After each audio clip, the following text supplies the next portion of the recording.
tomorrow night, I'm gonna smash your boy, guys. This is kind of off guard, but what if Khabib called you out?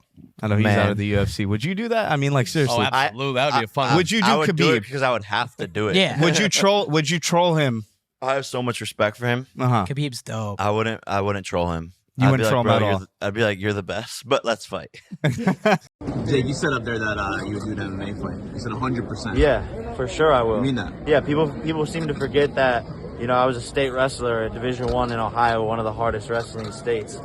And I don't see why, if I can do boxing at this high of a level, that I couldn't do MMA at this high of a level.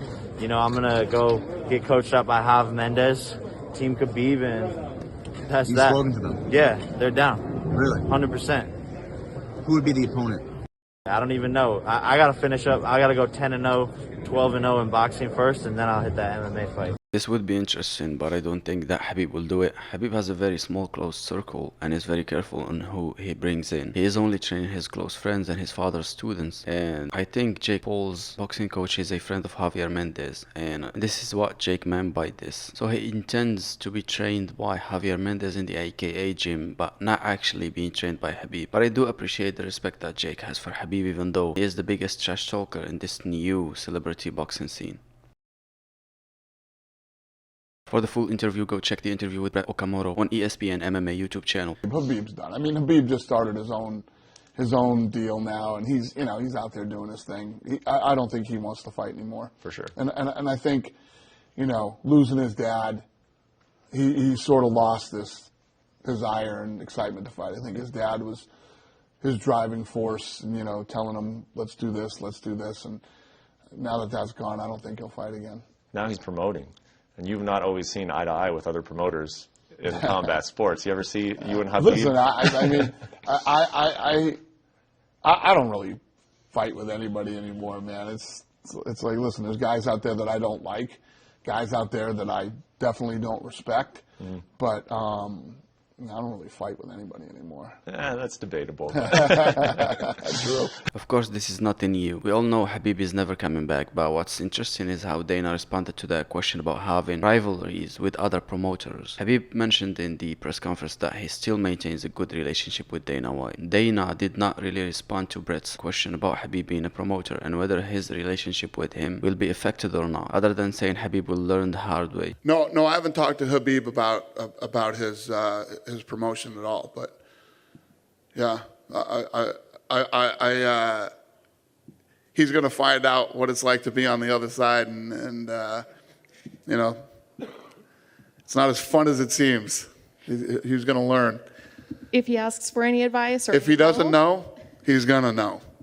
See what I did there?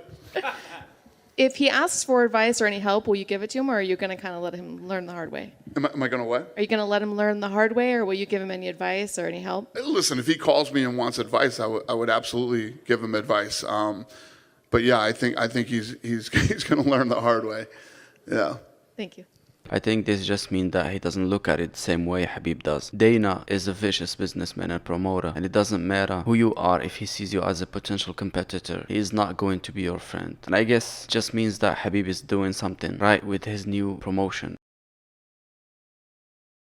What I noticed is that for a lot of people nowadays, they can accept all sorts of opinions and lifestyles, except when it has something to do with Islam. Please leave the man alone. If he is not forcing his views on you, let the man do what he wants in his promotion and life, and leave us Muslims alone. These are some of the comments that I came across on social media. It just shows the results of years and years of propaganda and brainwashing. I mean, after Khabib refused an offer of $100 million to fight Floyd Mayweather to honor his word for his mom, how on earth are these people still saying he doesn't respect or value women? If he had anything against women in his company or a woman making a living overall, why would he have Felicia Spencer as part of the commentary team? Something the UFC never done. Also want to acknowledge quickly before we get to Amy, the broadcast team that'll be involved on Friday, January 28th. Our play-by-play man, Cyrus Fees, is in the house.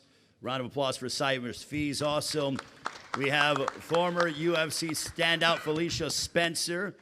And Henry Cejudo will be on commentary as well. And our good friend over there, I forget his name, handling the Spanish commentary. And by the way, as a response to this idiot, Muslim women had the right to vote 1400 years ago, you idiot. While just a couple of decades ago, people gathered in Europe to discuss whether women have souls or not. We have an anchor. We are not going to be changing our moral system every decade to please people. Trends come and go. Truth will always remain the same. And again, with forcing your own experiences and narratives on other parts of the world. Our past is not yours, and using your own history to enforce your sort of change and results on us just shows a great lack of perspective and wisdom. Leave the guy alone. He is not stopping any woman from fighting in other organizations or from working in his own. So grow up and leave space for other people to breathe.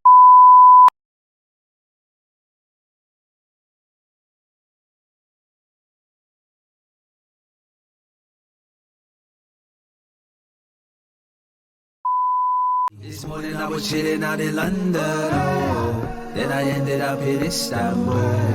Last night I was in Switzerland. I'm a traveler on these lands. Sitting on a boat going Santander. Cross the border to Morocco, Tangier. Text from Shelby, Pakistan.